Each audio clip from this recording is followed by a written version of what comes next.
Welsh Labour manifesto, it's time to pick a pledge. I will.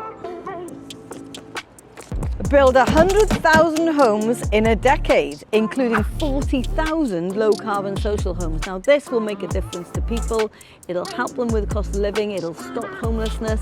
These are pledges that I am absolutely behind. Pick a pledge. Expand free school meals for secondary schools and improve nutrition. Now this is important because already we've delivered 61 million free school meals in Wales in primary schools, but this is going to be expanded to those families who are on universal credit. This will help them with the cost of living crisis. It's tough out there and this will help them.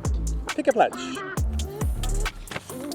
Launch a targeted national lung cancer screening by 2027.